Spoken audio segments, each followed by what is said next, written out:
that's just some Zoom keeping to begin with. Um, and yeah, I'll just, first of all, I'm actually very excited that we're able to collaborate with Ashley to get this going. I personally, as a student, when I was a student at UCSC, like I had the opportunity to study abroad, but I didn't because of all of the stuff that I just, thought as an engineer, I can't do this, can't do that.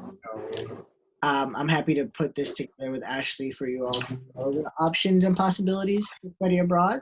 And hear from those that have studied abroad.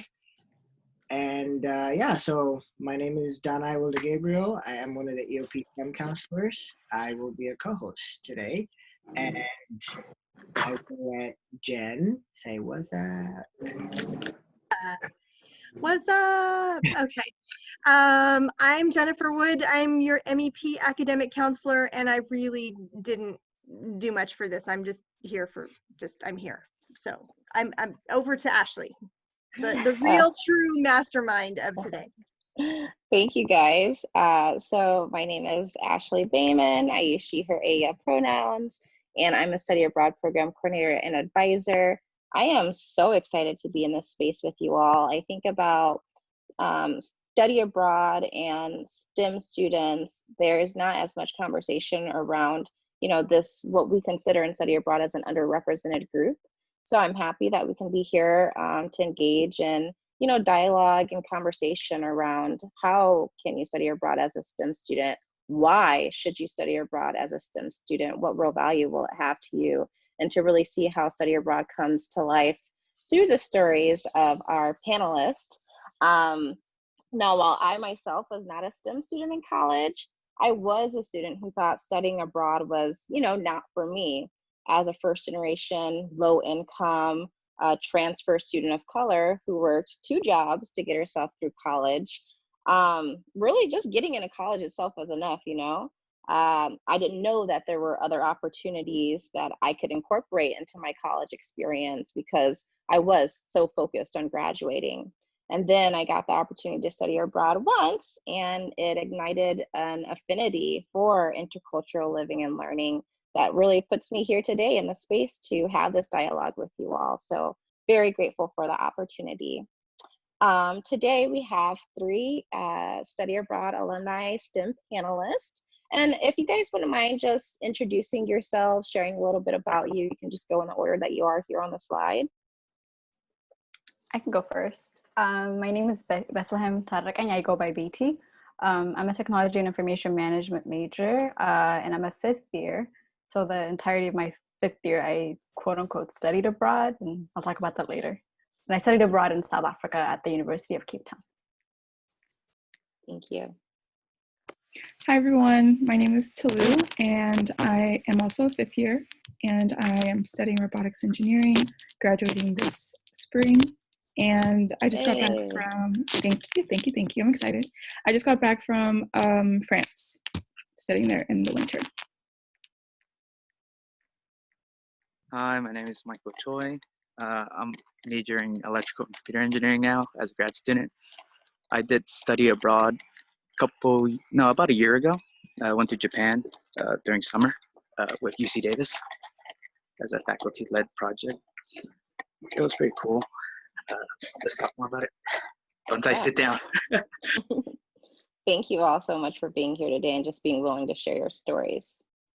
So just so you all have an idea of what we're actually going to talk about in today's discussion.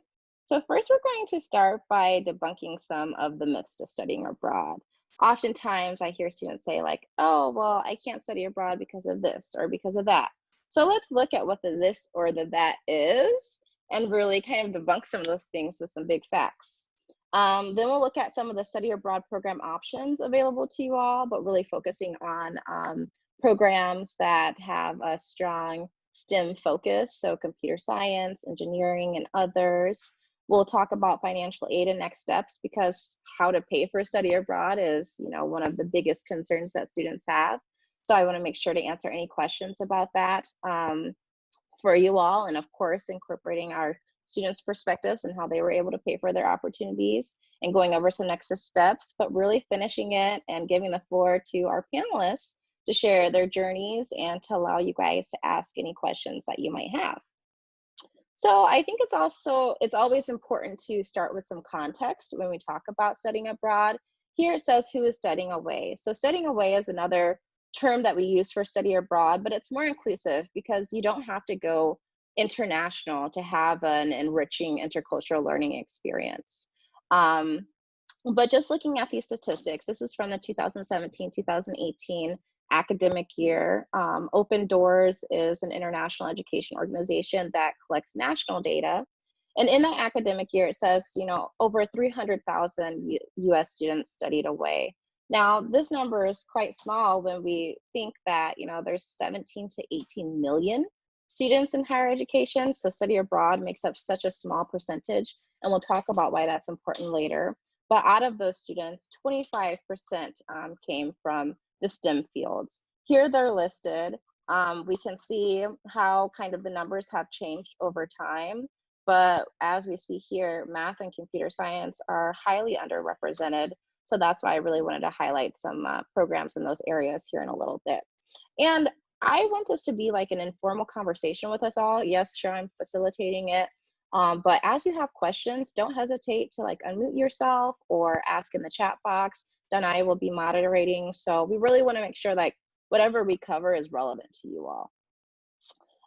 So then looking at some statistics here at UCSC, I think since summer 2018, we sent a little over 900 students abroad, and 86 of the students identified as a STEM major.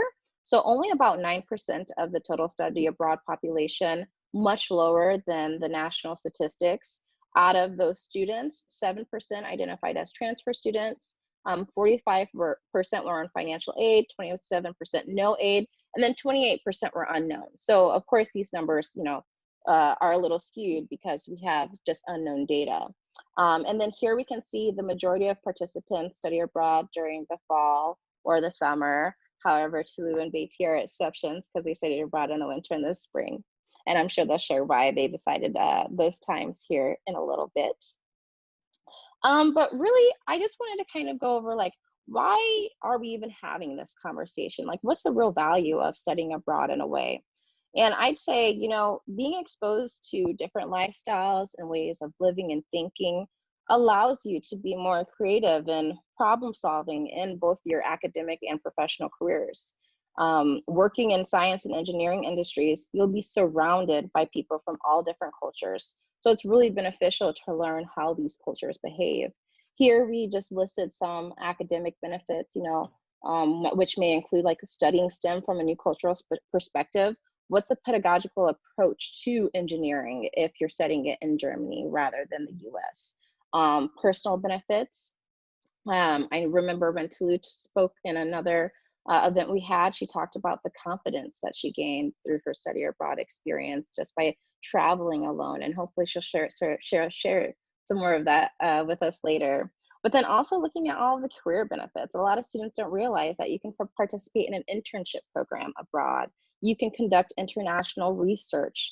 I'll share some statistics later about how studying abroad really boosts your resume and applications to graduate school. So there are so many different benefits that fall in all of these different areas, and that's what we hope to explore with you here today.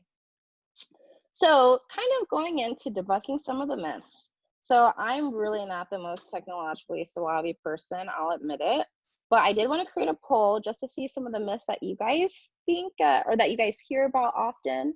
So I'm going to launch a poll. Let's see how this works. I think you guys should all be able to see it now. So would you just answer the question, what are some common myths you've heard about studying abroad? And you can choose however many of these that you want. So I'll give you just a few minutes to put in your answers.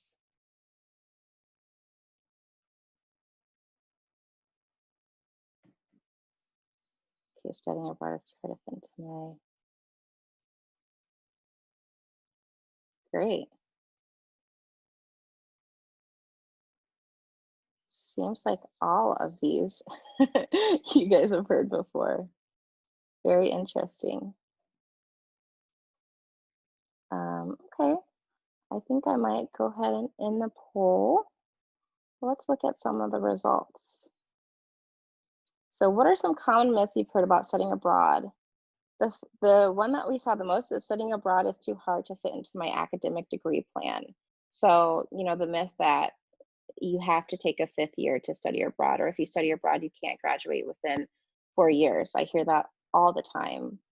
What were some other common ones? There are not many study abroad STEM programs. Great. We'll go over what some of those programs are for you all. It's too expensive. Studying abroad means it takes longer to graduate. We're going to debunk all of those here right now. So let's get to it, shall we?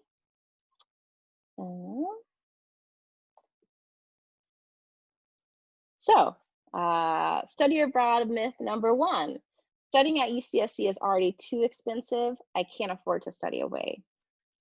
I feel you there, but to that I would say, actually just living in Santa Cruz, you're living in one of the places with the highest cost of living in the US. I actually didn't even know this. I was just doing research and I saw that USA Today denoted Santa Cruz as the 2nd most expensive place to live in the United States, with only Silicon Valley beating it at number 1. I, in my head, was thinking like New York City, like San Francisco, and of course they're all very expensive, but just different factors contribute to Santa Cruz being one of the most expensive places to live.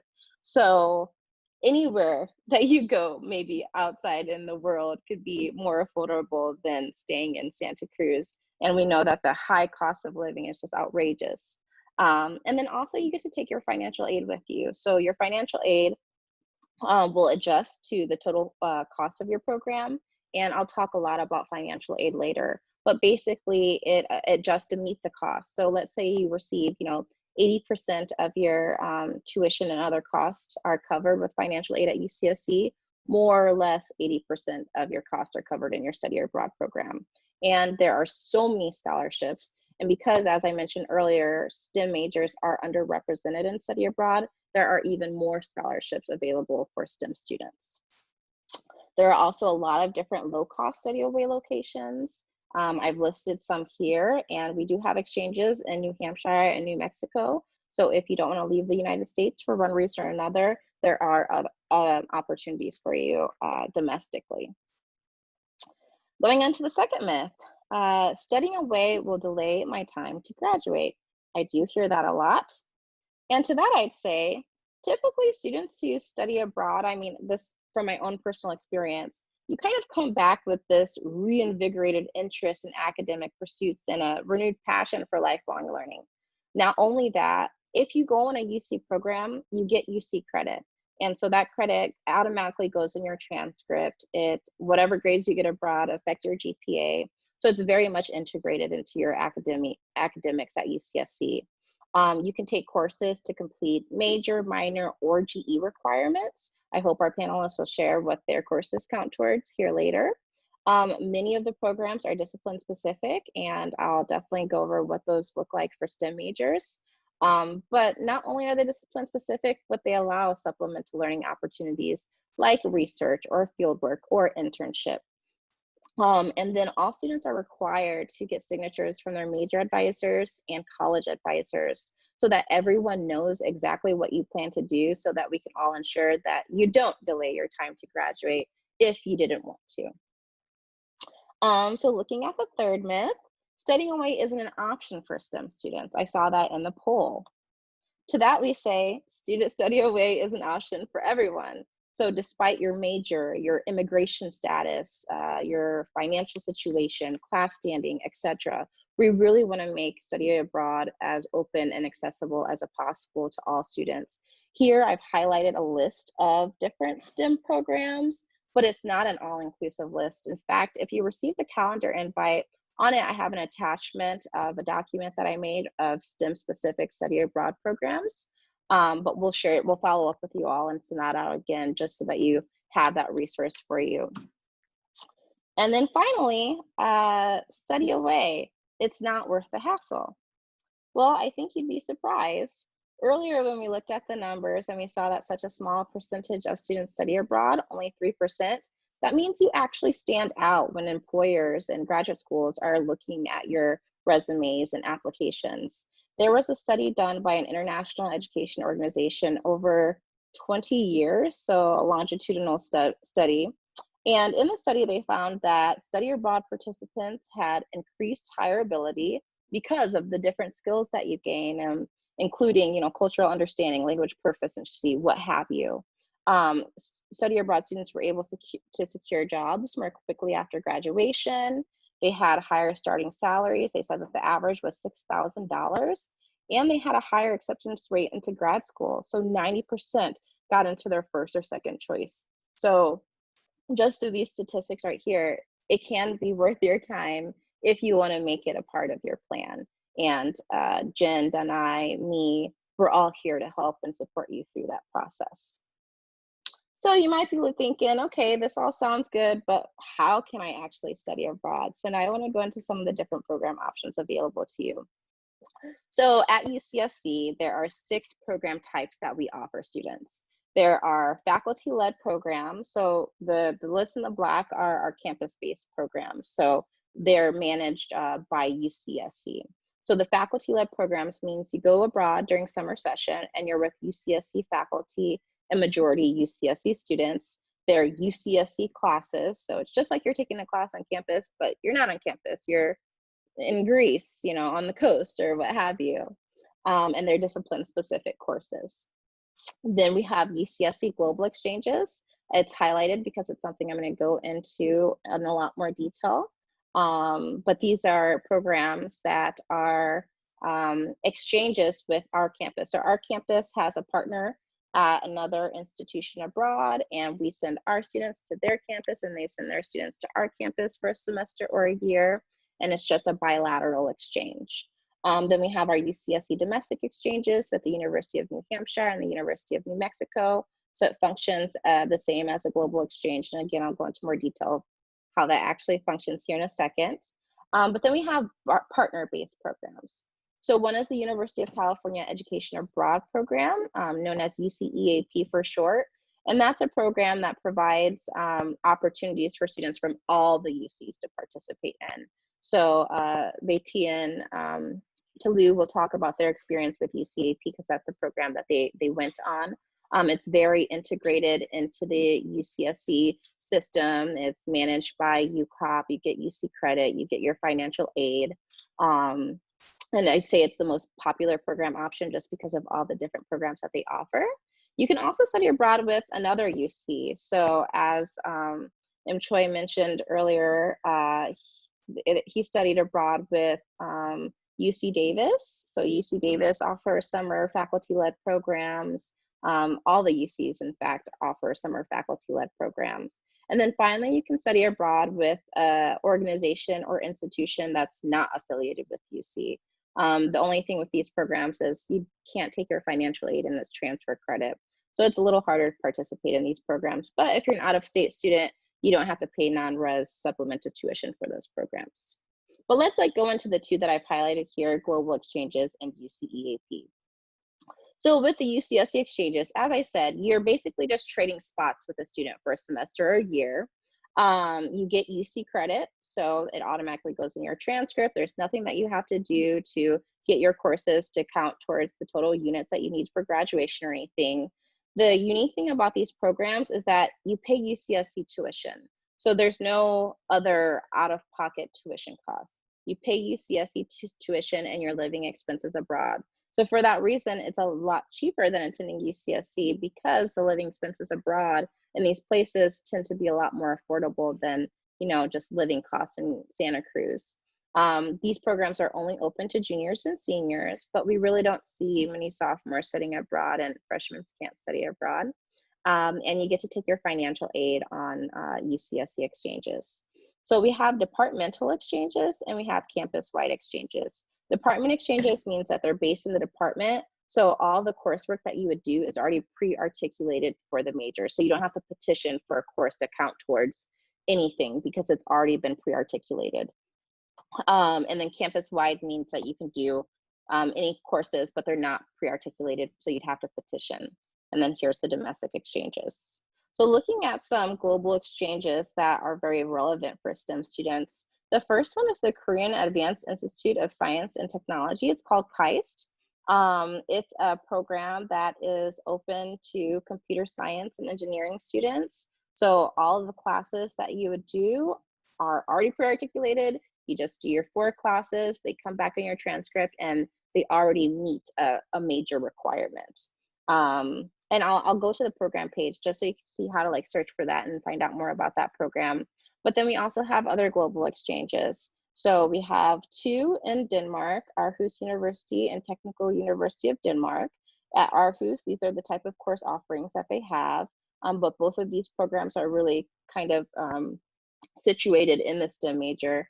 When you see with TUD here, it's only open to CSE and BME majors. And then we have Heidelberg University, which is open to CSE majors only.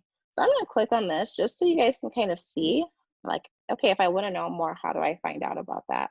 So if you're on our Study Abroad webpage, you just go to Programs, and you go to Global Exchanges, and you can pick either Asia or Europe. So let's just look at KAIST University. Here, open as CSE majors only, click on that. And then here you'll get a lot more information. So there's an overview. We can look at like what courses are available. So if we scroll down, there's a recommended course list. And you can see, okay, here's the courses offered at KAIST. And these are what the requirements that they meet here at UCSC. So just so you see how integrated these exchanges are at UCSC. Moving on.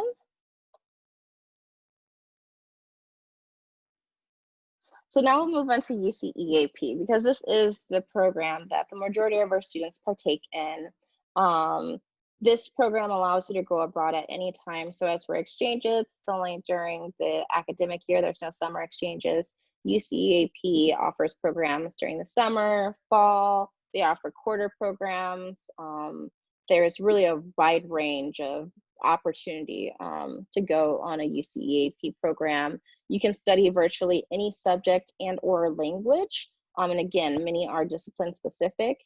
You get UC credit for a UC-EAP program. And then once you receive this credit, you just petition for it to meet a certain requirement. Financial aid is available on this program as well as with the global exchanges. And there are different program types. So there's immersion programs where you take classes with local host students. There's language and culture programs if you just want to, focus on maybe like you don't want to do STEM for a semester or a quarter or summer. You just want to study, I don't know, Spanish and the Dominican Republic or what have you. But you also could do like, a research specific program or an internship. Really the possibilities with UC-EAP are endless. And I think that's why we see so many students going on these programs. So some of the highlights, again, we saw that the majority of students are going abroad during fall or summer. So I wanted to highlight what some of those programs are. For summer, there are these different program opportunities available all around the world. A lot of them are research focused, as you can see. I included the link here. So it's just uceap.universityofcalifornia.edu/engineering abroad. And I do have this link on the resource page that we'll follow up and share with you all. But if we go to it, it'll show you all of the UCAP courses available for engineers. So they have like 68 programs. This one's computer science, Python, and data science if you want an introduction to those platforms.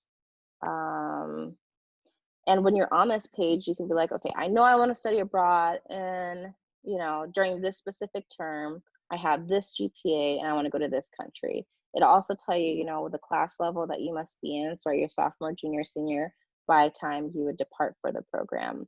So this is just a search tool so you can kind of narrow down your options just looking here initially. If we looked for like the engineering for sustainability, this is a summer program that's in Germany. It would take us to the program page. We could look at the dates and what the eligibility requirements are.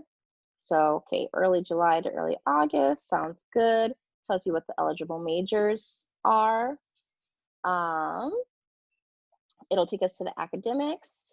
I think the academics is one of the most important tabs when searching for programs, just so you can see like, do the courses actually interest me or not? It'll tell you, you know, how many courses that you have to take. So for the summer program, you take 3, you get a total of 12 units. And then you just go to like the catalog. Each program page has a catalog of the course offerings available. So just so you know how to kind of navigate that a little bit. And then we have a long list of semester programs. So I've listed out some here, but as we saw on that engineering abroad page, this is not an all-inclusive. There's 68 different programs that offer STEM related courses. So definitely something for everyone. I see we have some things in the chat. Oh, thank you, Jennifer, for sharing that. And then we have this campus credit abroad database. So let's say you want to know if a STEM major has received, I don't know, major credit for one of the programs that we just looked at. We have this resource here, and let me show you how to use it. So you just go down, it kind of gives an introduction to what this resource is. I read the information, submit. And then this allows us to search to see, okay, what type of credit could I get for this specific program? So maybe we'd say major credit. And let's say we want to go to a program in South Africa, the University of Cape Town. We could pick the UCEAP subject. So let's say we just want to see, I don't know, are there any civil engineering courses available? Nope, there were no records found for that. But let me see if I can find one where there are. So let's do major again. Let's do Spain. And let's do, I don't know, computer science. There we go. We could go search. Oh, and there's no programs. So there haven't been a lot of students to take STEM specific courses in the 2 places that I found, but this is just a search engine to give you an idea. So that's UCEAP. Does anyone have any questions about exchanges and UCEAP? I know I kind of went through that fast, and I don't want you guys, you know, to feel like you're not a part of this conversation too. I don't want to hog the microphone. If not, just, you know, put them in the chat box as they come up.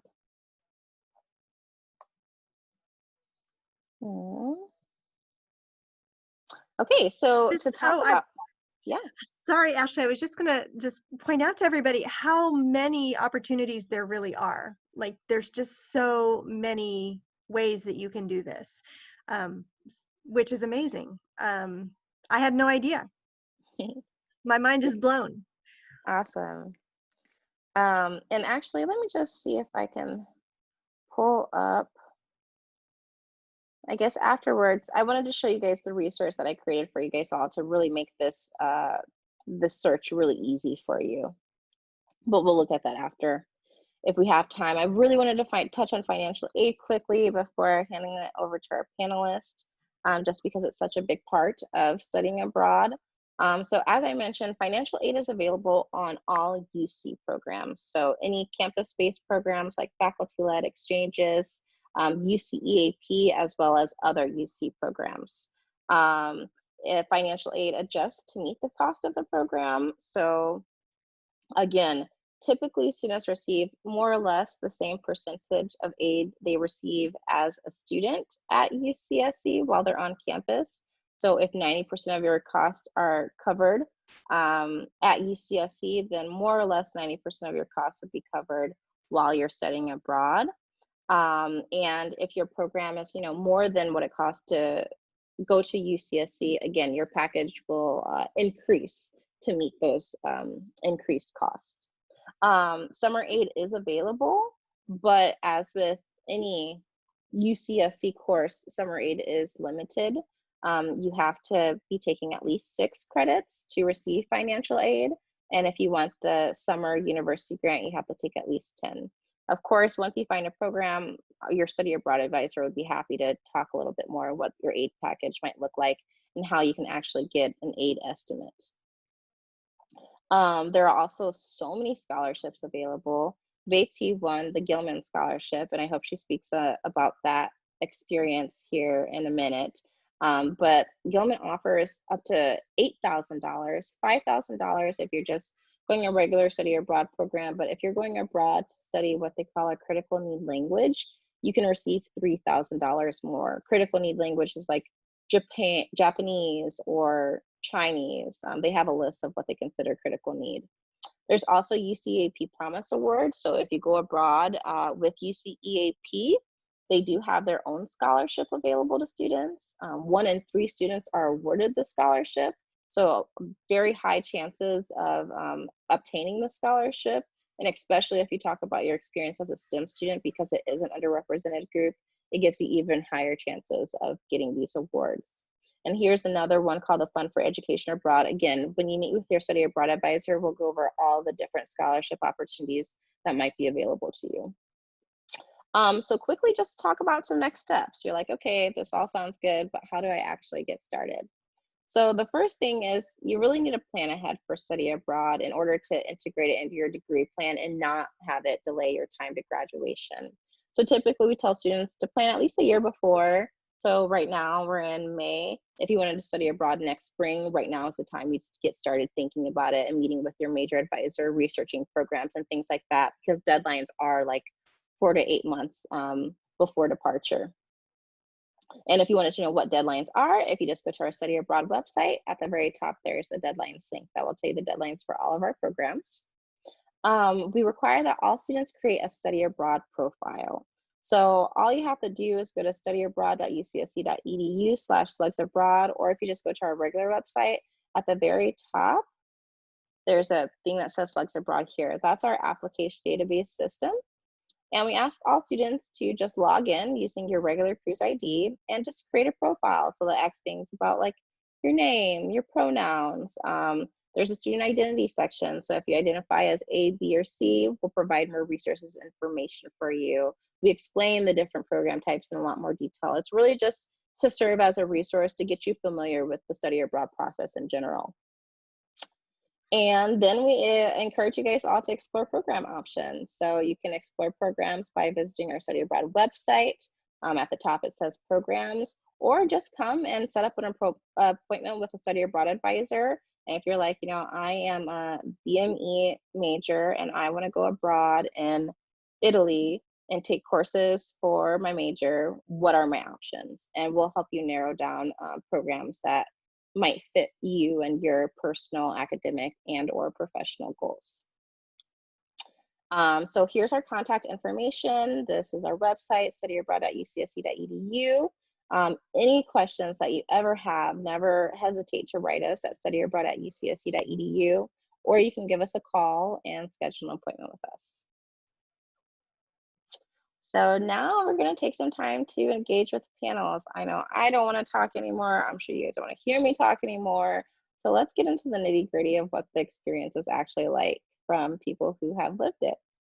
So we've actually come up with a set of questions to ask each panelist, just based on their own personal experiences that they've shared with us. And then after that, we'll open the floor up for you all to ask questions along the way. So I think we're starting with Tulu. So Tulu, I'm going to hand the floor over to you. And if you would just talk about, you know, how you're able to fit study abroad into your degree plan and what it was like participating in a non-STEM program, maybe sharing what your program was, why you chose it, et cetera, et cetera. Sure. So I think it was kind of a unique situation how it worked out for me, because I had failed a class in my sophomore year in spring quarter.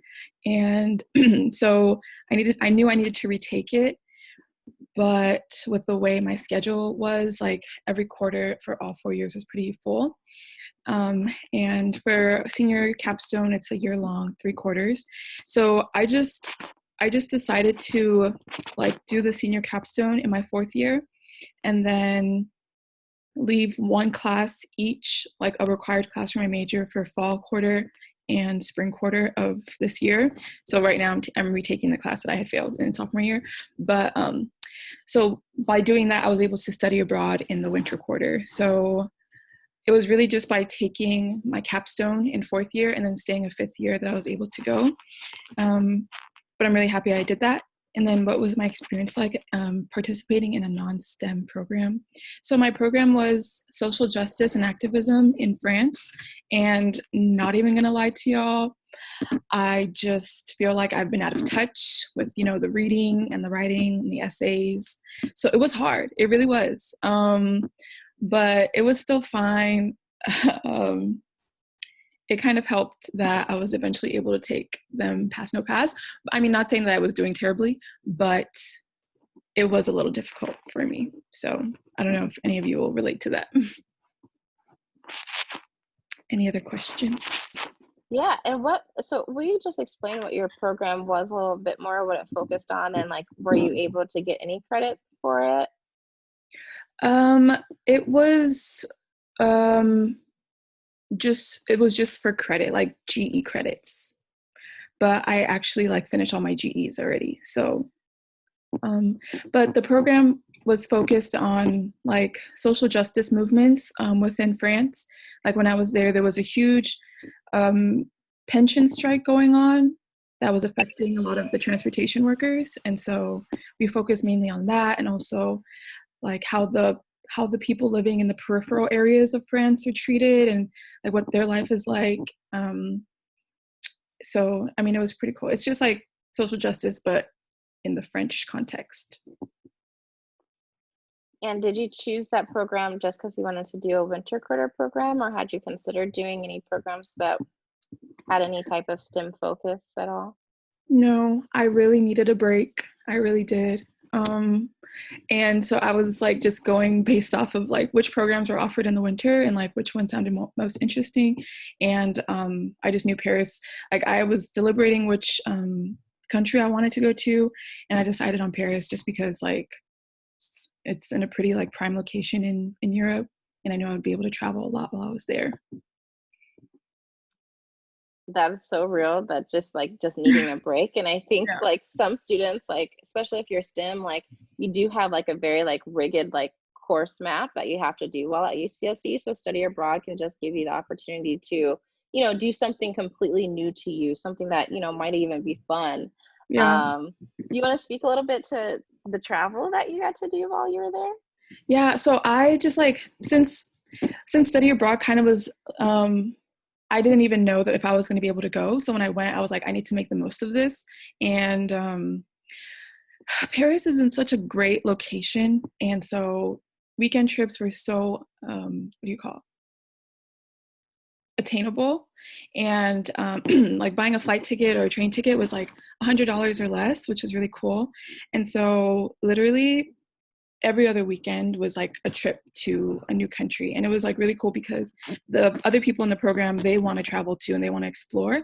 And so it was really easy to find people that were like, oh, do you want to go to Greece? Do you want to go to Rome? Like, sure, yes, and yes. And even if people like weren't willing to go with me, I was like, okay, I'm gonna go. So like that's how the solo trip to Portugal happened, and it was like so amazing. And I mean, studying abroad is like you're in a new country that you've never been in. So it's kind of like, I mean, just do it, you know, just do it. What do you have to lose?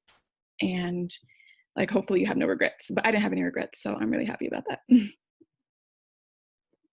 Awesome. And you were actually there right at the end of COVID-19 spread, and you had to leave your program a little early, right? Mm-hmm. Yeah, just And a week early though, fortunately. okay. So finals week was cut short. And I remember you mentioning that you had just gotten back from South Africa, so you're like experiencing jet lag, and then you just had to get on a plane again to come back Yeah. to the US. Yeah, like we, our program sent an email the night I got back, and so I was sleeping, and everybody else was literally buying flight tickets back home, and the next day everybody was gone, and I was like, okay, this is awkward. But Wow. yeah. I would say I think a lot of students have like expressed hesitation about, you know, international travel, and right now in the interim, of course. But I don't know, what would your thoughts be on just still taking advantage of the opportunity despite the risks that are inherent with any type of travel. Yeah, I feel like right now with the travel restrictions, it's probably not going to be as easy, but before going to Paris, there was a lot of people saying like it's not safe, there's a lot of risk. But to be honest, there's a lot of risk everywhere, and I feel like the experience and I just feel like studying abroad gives you like a different type of maturity. I feel like you grow years in the matter of months. I don't know if that makes sense, but I just feel like there's something about just experiencing different cultures and actually seeing things rather than just reading it in a textbook. That really just, I don't know, adds like a different perspective to you. And I would highly recommend it. Even if it's like really, really scary, I feel like you just need to take that leap of faith and know that you're going to be okay, because you will be. Yeah. Awesome. Thank you so much, Tulu. And again, you can ask Tulu questions here when we open up to the open panel. But we're going to move on to Beatty. So Beatty, we'd like to know what went into choosing your study abroad program and location, because Africa is what they call a non-traditional location. The programs in the continent of Africa, I think there's only actually 5 countries with program opportunities. So how did you choose South Africa? And would you speak to how you actually paid for your program? Because I know you won a Gilman Scholarship, and I hope you could share that experience with our audience today. Thank you. What went into choosing my study abroad program? To be honest, I was in the same boat as Tulu. Being in engineering kind of gives you this course map, but also like a life map. You have to finish by 4 years or 5 years and then go into the industry and work, or like you have to be part of a startup. There's just this equation going on, and I just didn't want to be a part of that equation. I would describe my academic experience or the past 4 to 5 years of my career as very rigid, and I'm always doing something, and I got tired. So and I didn't want to wait until like I retired to live life, and so I wanted to just study abroad, go literally anywhere.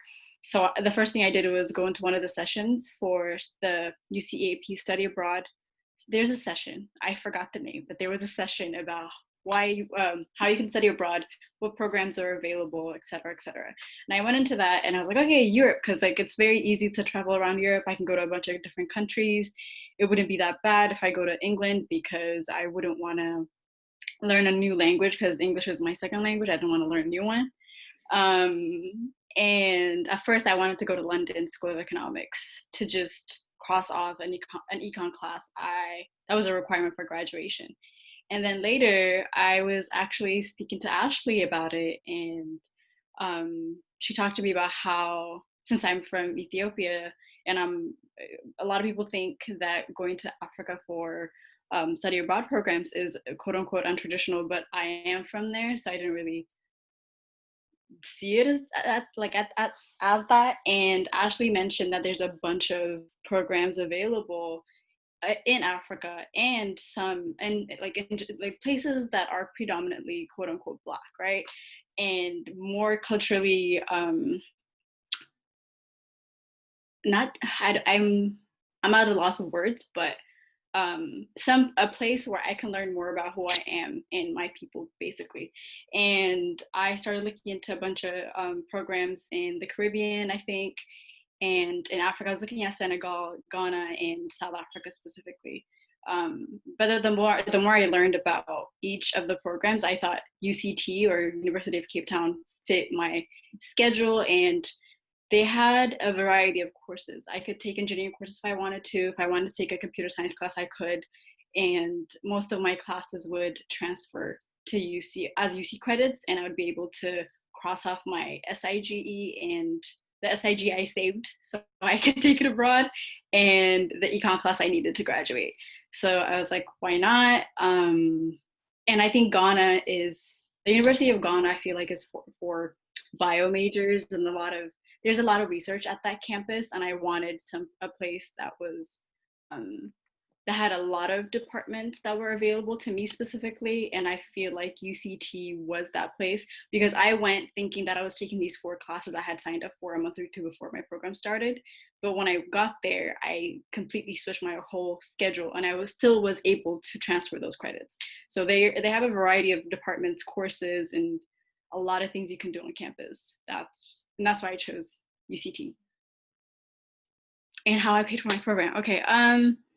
I remember in October, I'm a very stressful person. I stress about everything, but I learned about the scholarships that that Ashley and Emma sent me from the UC Study Abroad, UCSC office. And I applied for Gilman and the Promise Award. And thank God I got both. I got $3,000 for the Gilman. I think, yeah, I got the Gilman scholarship for $3,000, although it's, I think, from 5 to 8,000 that is offered. I got 3,000 from Gilman and I think 2,000 from the Promise, UCAP Promise Award. And that really helped, but I still got a financial aid package that was pretty helpful. Yeah, do you want me to go in detail about the application process or? No, just whatever you want to share. Like, you know, some people are like, is it even worth the time to like complete a scholarship application? And so the top that you can get for Gilman is 5, but you know, there's all different types of ranges of what they'll offer. And then the Promise where the top was 2. So you got $5,000, you know, towards your program costs. So like, do you consider like it worth it? And like, did you have to write essays for these or what did you have to do to win the scholarship?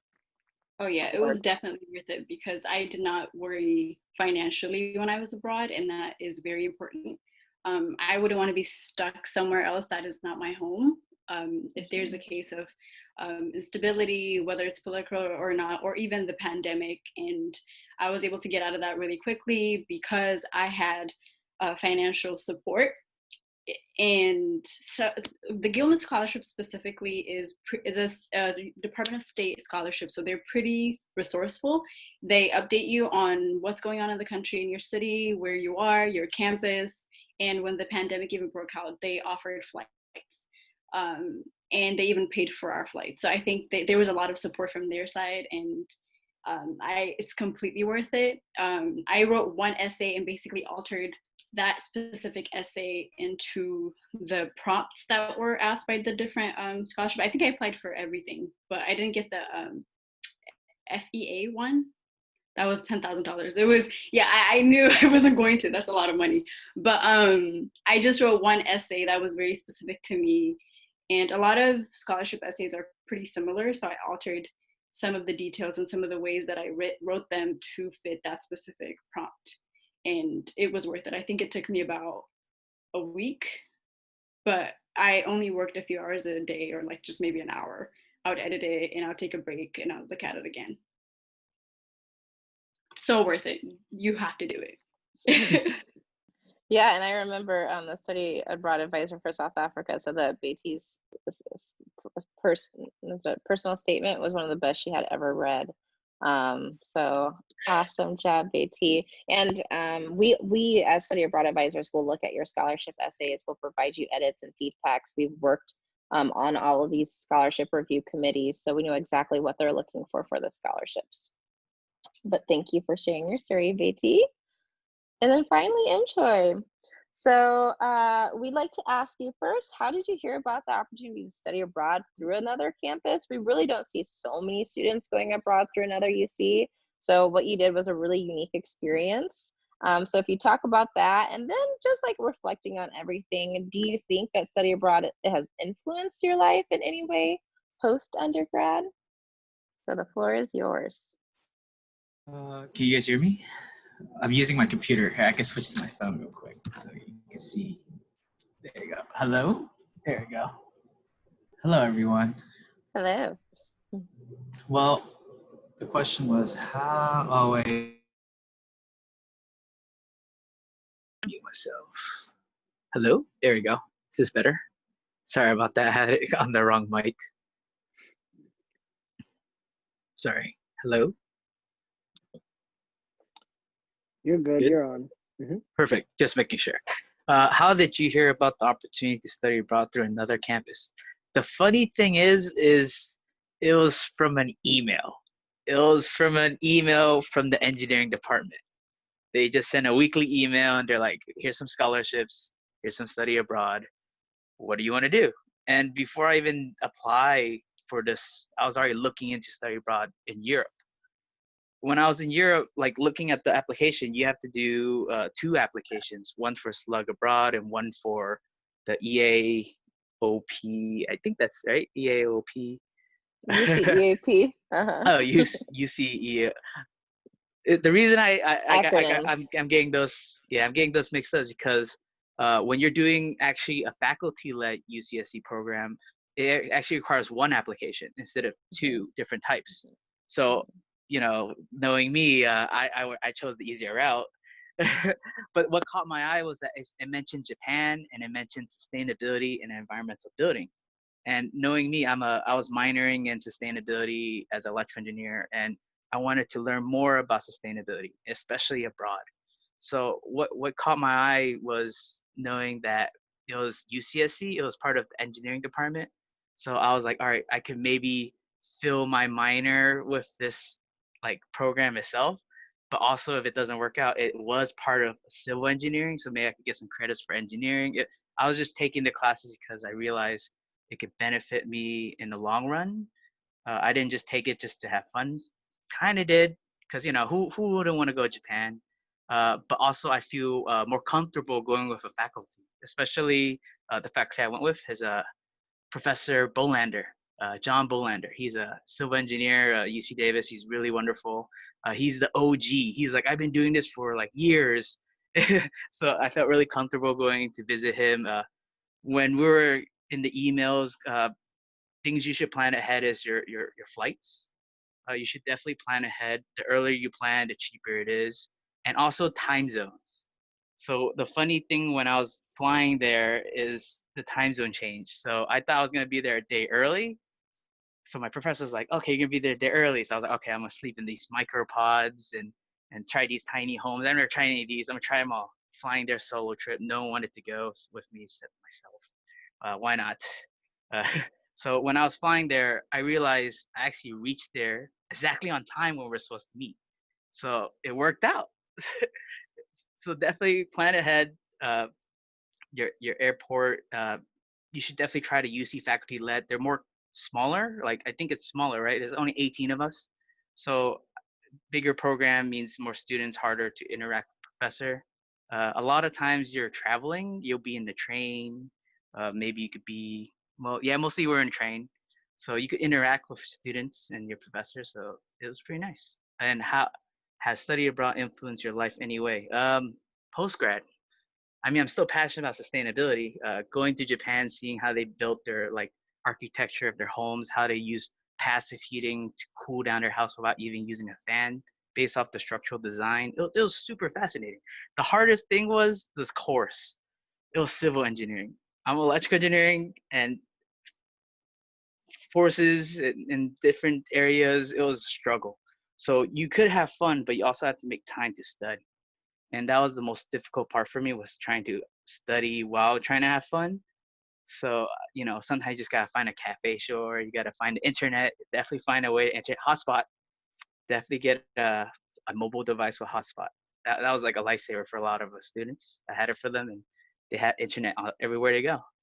So I learned a lot of tricks, how to travel, pretty much how to be more independent.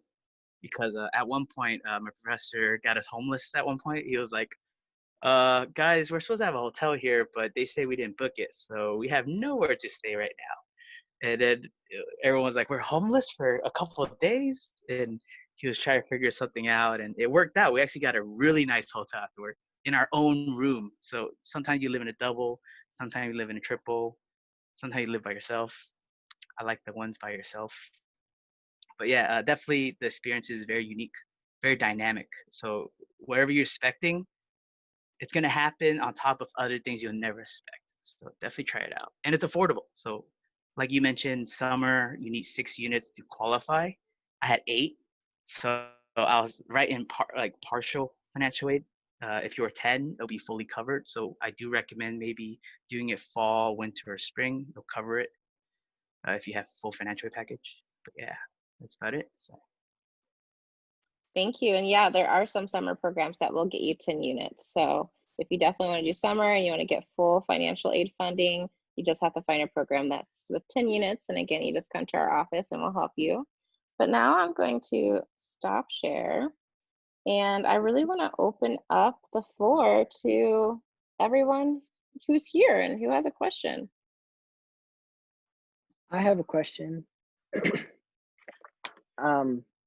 I'm curious whether this is for you, Ashley, or any of the panelists. When is a good time to study abroad? Is it in the beginning of your college career or towards the end? Or does it make even a You difference? should do it as soon as you get your passport.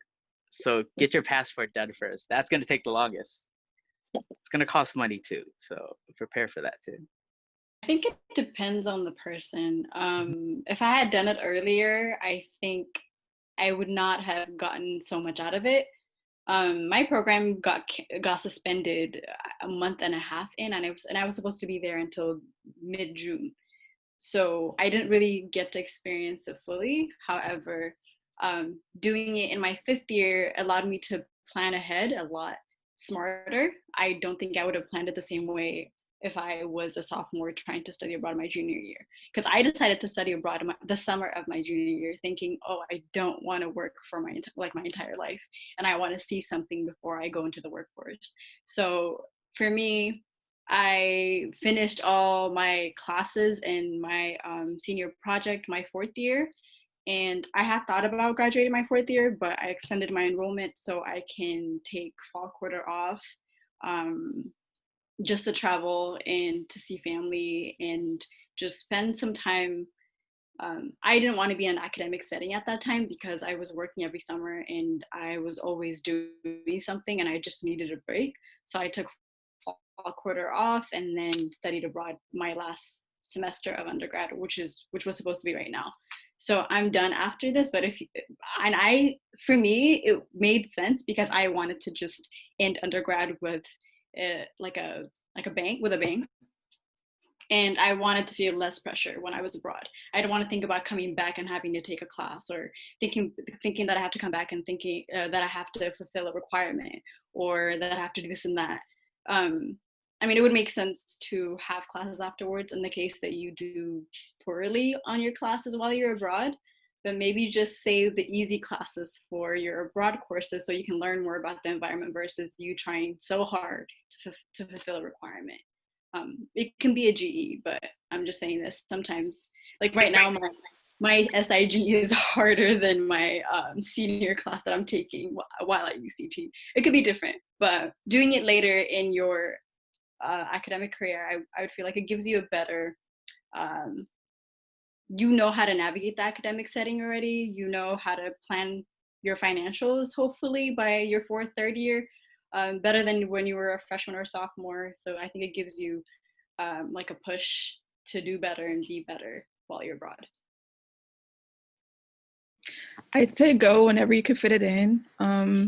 Also, another thing I told the other panel was that I feel like people are in a rush to graduate, but honestly, I feel like there's so much time to be working after college. And so, while we can squeeze it in, I feel like we should. Yeah. And Troy, when did you go abroad? What year was it? The summer of your? I think it should be 2018. The summer of your junior year? It was the end of my junior year, going towards my senior. Okay. Yeah, so like the way I fit it in was, I guess it was because it was my minor. I wanted to finish my minor earlier, so by taking summer courses, it was going to fulfill that. You can also take GE courses, what a lot of other people do. So you have those options. Awesome. Any other questions?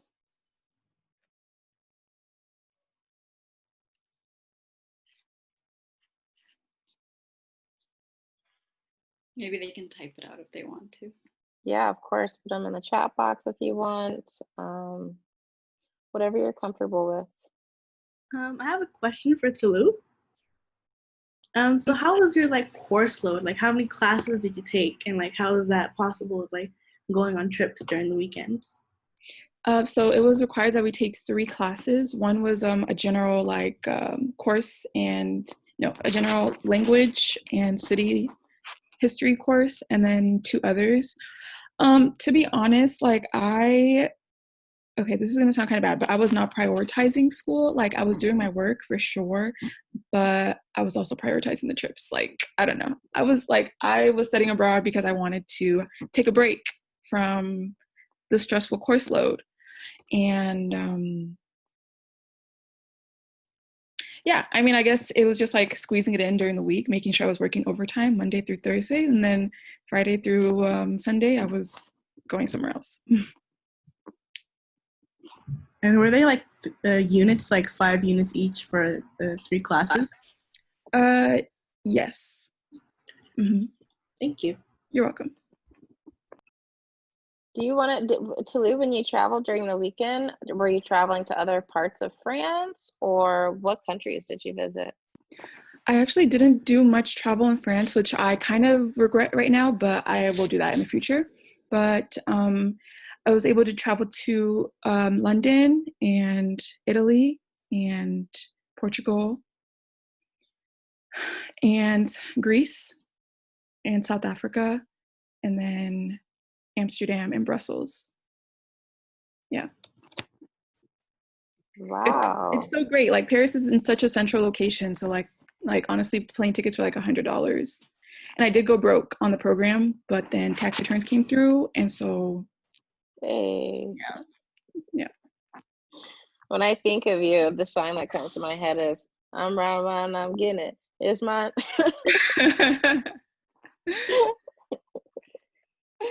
Wait. I Any have other- something to comment too, actually. Yeah. When you're abroad, you're like so excited to see the world that you forget you actually have class. So like one time I was just exploring like Japan. I was going to Tokyo, to Kyoto, to like Hakata. It was all over the region of Japan. But what really stick to me was the 7-Elevens they had and the things you could just buy on the spot. So like there's some things you when you go there, you're like, oh, this is the spot where I show my friends. So you're gonna have something to bring back home, show your friends, tell them about your cultural change. Yeah, and I always hear that Japan is just so different. It just seems like such a unique culture to, be in for one of the first times traveling, like just the cleanliness of it all. And what were some of the big cultural differences that you experienced in Choi? And actually, for all of you, it'd be really interesting for all of you guys to talk about some of the cultural differences that you experienced. Cultural difference is most likely politeness. Everyone is very considerate, but everyone's very independent. So like if you're walking one way, they'll actually mind their way and let you go through because everyone is rushing to something. No one really has time to sit there and talk. But there's times where everyone eats though. So lunchtime is like the most interactive time. So the cultural difference of seeing how people order, asking like for more things or how they interact with the customers, like it was very unique, but also like very polite. And I always say, "Origato gozaimasu." Like, I always say thank you very much every time like they help me because they're just so kind. Like how can I give back? But the cultural difference too is language barriers. So how did I like talk to them in Japanese? I didn't really talk to them. I use actually Google to text, like Google Translate. They actually very advanced technology. It's free. You could download it. It allows you to talk to anyone around the world, and it worked. I actually talked to a lot of people using this device, just having a conversation, getting a haircut, to like getting a beer. Can I say I could get a beer with some of these? Okay, cool. So because in Japan, if you drink alcohol, you actually could be 20, and they trust you. Like you go up there, they don't ask for ID. They ask you to press a button on their screen saying I am 21. I'm at 20. Yeah, 20. Yeah, it's super nice trying out their alcohol beverages, and then realize you have class, and then you have to study civil engineering. So know when your classes are. I would say the main cultural difference that I noticed was race relations in South Africa is so different, and I had to really just shut up and observe and listen before I could impose my culture on other people. Like I can't do that because I'm living in their space now, and I had to understand how people navigated the country. And South Africa is a very, very unique place. um, Even the way that they categorize race is very different. So somebody can call me colored or somebody can call me black, and some words that we would consider as racial slurs out here are just distinctions over there. So, and it was pretty difficult for me at first because with conversations about race, everybody just talks out loud and nobody really hears who says what. And it's pretty out there. So at first I had a really difficult time adjusting um, to the semantics, the words they were using, the ways in which they were describing a lot of a lot of people, a lot of movements and stuff like that. I had to learn a lot of different things about the country from different types of people because South Africa is just, we think the US is a melting pot, but South Africa is pretty confusing. It's pretty great, but it's pretty confusing. So I had to read a book to be able to understand the dynamics between people. And yeah, I wouldn't say there was a language barrier because English is the national language, but there are a bunch of other languages and you would hear them on campus when students are speaking to each other. Um, and yeah, that's about it. Talu? Oh, I see. In France, I feel like the cultural difference is that people just like mind their business. Like in America, I feel like people are nosy and they always, I don't know. The French people are not super open and bubbly and friendly, and they're not going to be like hey, how you doing? Walking down the street to strangers.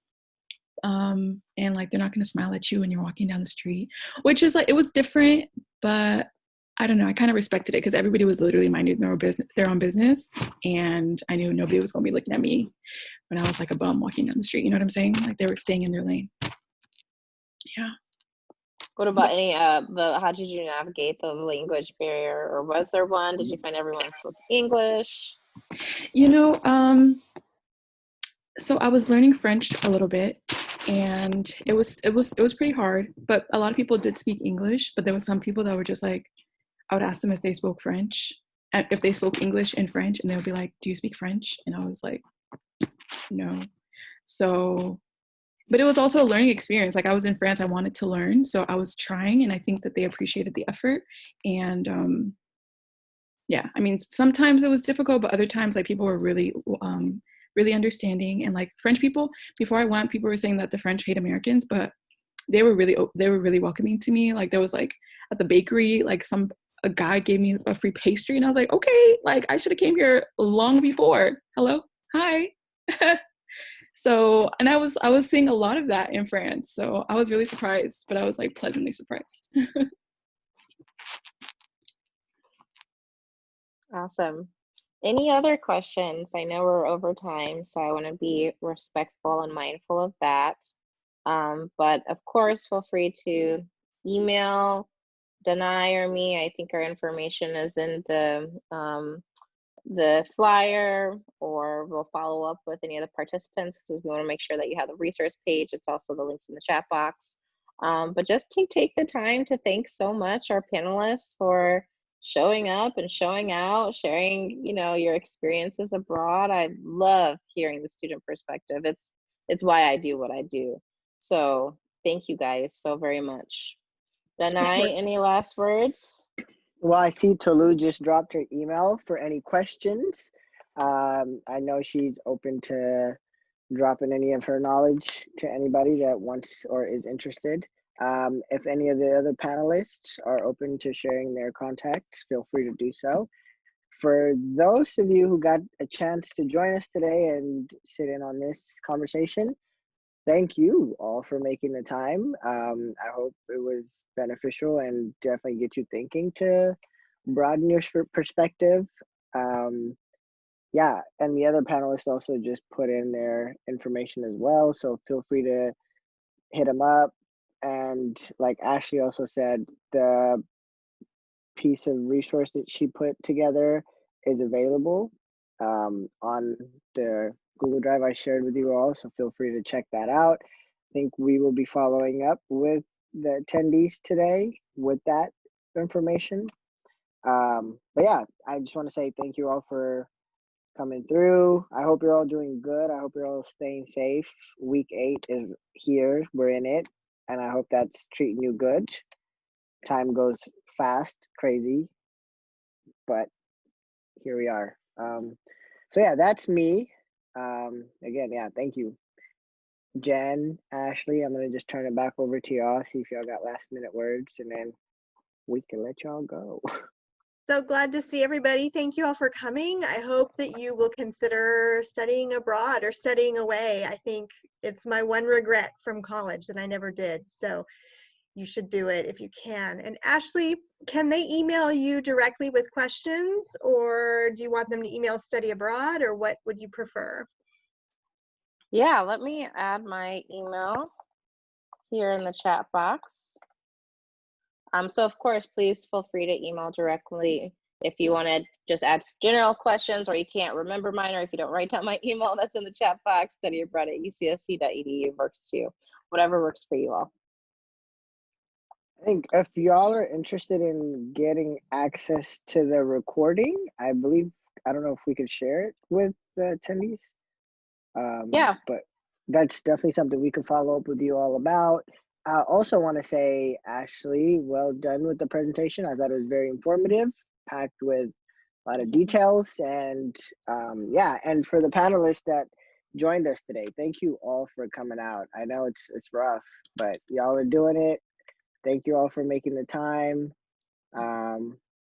Yeah, M. Choi said her resource is legit. Wish I had it when I was applying. That's real. But yeah, so thank you for making the time, Ashley. It's definitely, I know it was helpful for real. So I hope everybody else got something to take away from it. Of course. Thank you. Thank you. All right, Thank y'all. you guys. Have a good one. Bye. Bye. care. Thank you. Thank you, Ashley. Thank you, Jen. See you, Donna. Bye, Jen. Bye, Bye, M. Choi. everyone. Bye, y'all. Thank you, Bye, Ashley. Michael. Thanks, Thank Danae. you. Thanks, Take care. Yeah, really great, really great. Definitely needed to spread the knowledge, especially during Agreed. this pandemic. You know what I mean? Like once bro. they graduate, they'll never regret ever not going to college to do abroad, because it's so much more Definitely. affordable. It is more affordable. Like you do, if you could get the financial aid package and then the extra scholarships that come in, then you have spending money and you don't have to worry about tuition. So it works out. And also, if you're a STEM major, you know you will compensate that money sooner or later. So just enjoy life. Really Yeah. learn. Big Enjoy that facts. cultural difference. But yeah, have a great one, everyone. Bye. Thanks, Yeah. Thank you Michael. so much.